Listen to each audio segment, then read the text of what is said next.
Hey guys, it's Joe with GotBaseballCards.com coming to you live from our retail superstore in Loganville, Georgia. Today I'm coming with episode 3 of Profiles in Collecting. Today my guest is Steve Keeling, local collector and one of our best customers, and glad to have you in, Steve. Appreciate it. And we're going to just talk to him about his collection and how he got into the hobby, and he's going to share some of his ideas of what some companies can do to improve the hobby. So, Steve, let's start off. How'd you get into collecting? How many years ago? Wow, 1978. Okay.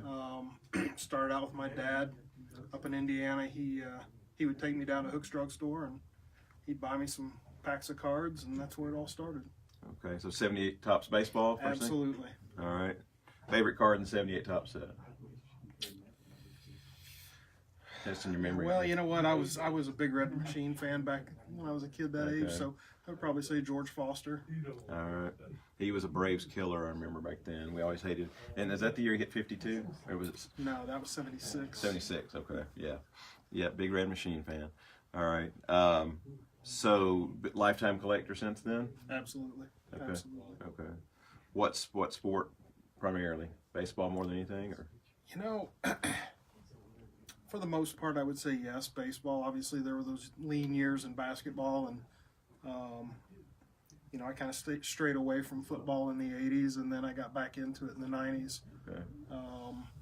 With basketball being an international sport now, right? That's probably a good avenue to go. So I try to stick to baseball and basketball more so.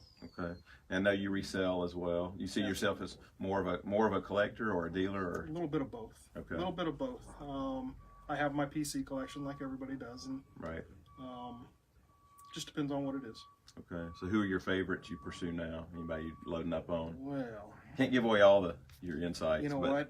No, most of what I collect now is the stuff that I keep for my personal stuff is high-end vintage, graded. Okay. So, you know, PSA 8s and higher on vintage. You know, one of the good ones I got was from you, that PSA 9 64 Brown. Yeah. 64 Philadelphia. Jim Brown was excellent. Yeah. But I also collect the high-end. In baseball, I'm trying to stick, you know, primarily the Bowman products. I like chasing the draft picks. Right. Okay. How have you seen the hobby change over the years from a collecting standpoint? Wow. I think for me is everything's gotten to be high end. Everything's pricey.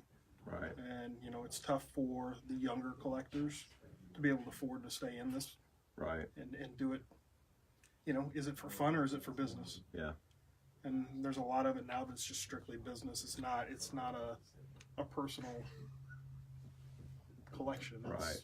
You're just chasing the dollars. Chasing the dollars. Okay. What we've seen a lot of changes with manufacturers over the years, and exclusives coming out. And you think the exclusives are good or bad for the hobby? I think it's good in one sense, from the fact of you know where you're going to go to get something specifically you're looking for. Right. You know, when you talk about first off the line type products, it's good and bad. There's not enough. Obviously, there's a huge demand for it, but there's not. You know, it frustrates some collectors because they have no opportunity to get it. Right. A lot of people don't like the exclusives in the sense that Topps is the only baseball manufacturer, and Upper Deck's the only hockey, and so forth. If you had especially I know you love baseball, if one company, what products do you miss that aren't out there now that Topps is the only? Well, truthfully, the first place I would go is I'd love to see Upper Deck get back in the game in all the sports. Okay. Not just hockey, and I want to see them all. I want to see them doing basketball, obviously, because they have such the high end players. Right. They're all signed with Upper Deck, so that's a huge opportunity. And then I just think they produce a high quality card. Okay, we hear that often. Okay. What do you think are some of the we'll do the pros and cons of the industry right now? What do you think are some of the great things going on in the industry? What do you think are some of the things where the industry needs to improve? Well, I think technology in the cards that are being produced, there's some really beautiful products being produced. You know, anything chrome related, some of the the variations that they're producing are just beautiful cards. You know, from a cons perspective, obviously, nobody's thrilled to get a redemption. I'm so on it, provided they can produce the card with a relatively quick turnaround. Right. I think Topps has done, for the most part, from my experience, Topps has done a pretty good job with that. Panini's hit and miss. Yeah. Right. So your early days in collecting, let's go back in time before the change in technology. Were you did you attend shows back in the day?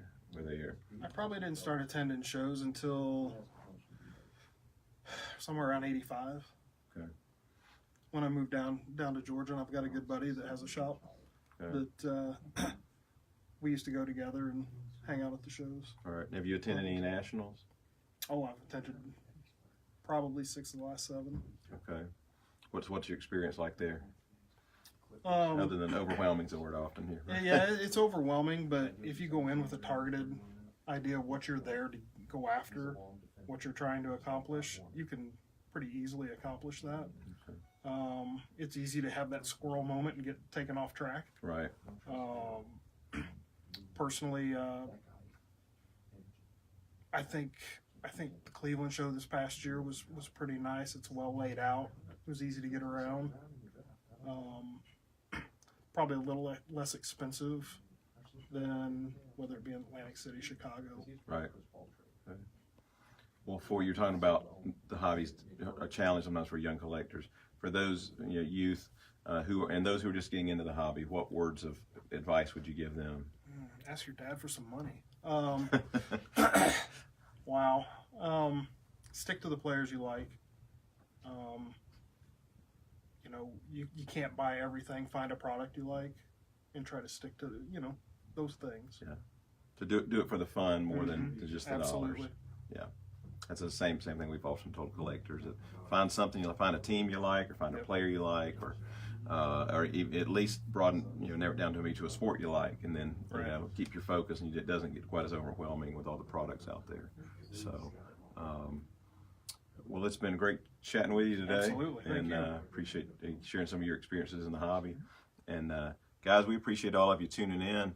If you'd like to be featured in one of our upcoming segments, just shoot us a message and just come by the store and let us know. So thank you again, Steve. Thank you. And guys, you stay tuned for next episode. Will be coming up in the next few days. We appreciate you tuning in for Profiles in Collecting. This is Joe with GotBaseballCards.com and Steve Keeling signing off.